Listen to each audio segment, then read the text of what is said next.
Ever get the feeling your HOA has singled you out for destruction? Then you're going to appreciate this one.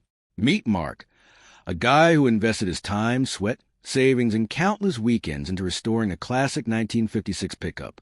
His neighborhood, unfortunately, was governed by an HOA known for being aggressively particular.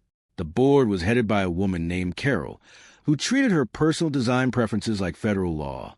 In her world, beige siding and perfectly trimmed lawns were the height of human achievement, and anything that strayed from that image threatened civilization itself. Mark's vintage truck, in her opinion, was a disgrace. It didn't matter that it gleamed like it just rolled off the assembly line, that it was fully insured, registered, and completely legal.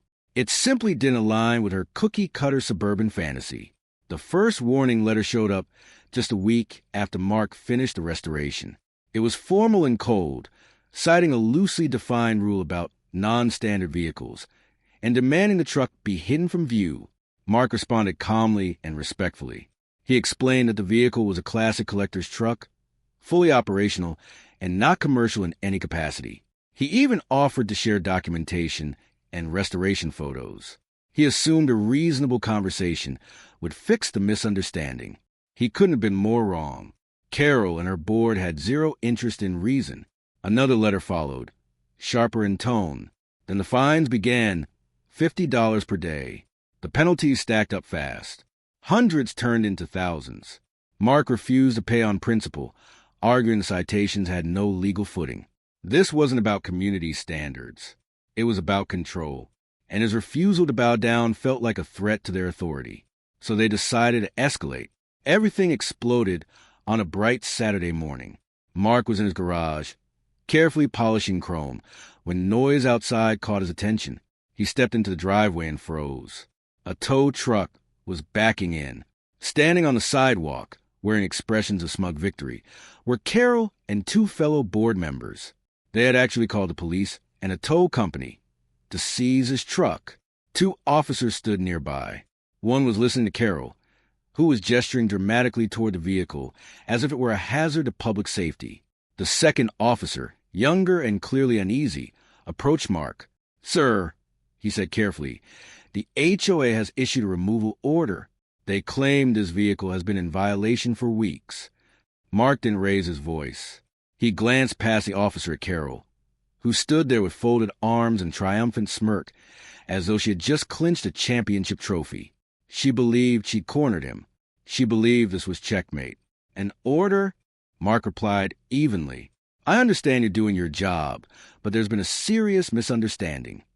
The board members chuckled among themselves. They expected him to protest or plead. They were ready for entertainment. The younger officer sighed. "Sir, if you could move it into the garage, we might avoid towing it. But they're pushing hard on this." Mark nodded thoughtfully. "I appreciate that," he said. Then he reached into his back pocket and pulled out his wallet. Carol's grin widened, clearly assuming desperation was about to unfold.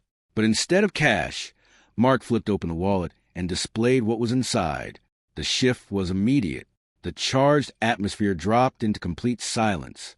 The younger officer's eyes widened dramatically. His partner stopped talking mid-sentence. Even the tow truck driver, who had just attached a chain to the axle, froze and let it clatter loudly onto the pavement. Carol's smugness drained from her face. She turned pale.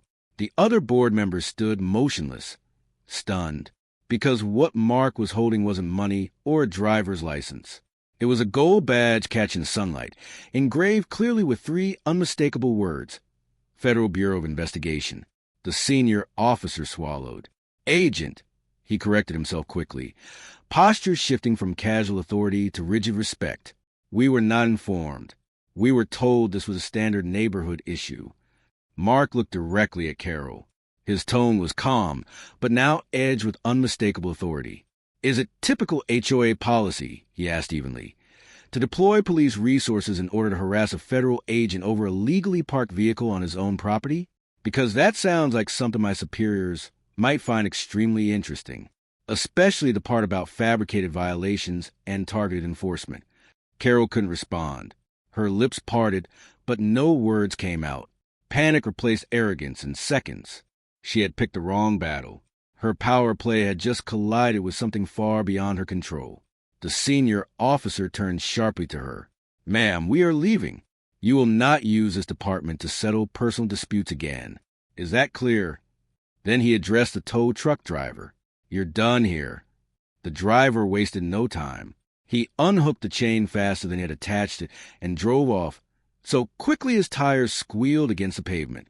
The officers returned to their cruiser and departed, leaving the HOA trio stranded on the sidewalk in humiliating silence. What followed was swift and poetic. Mark didn't even need to file a complaint. The police department, anxious about potential fallout, initiated its own review.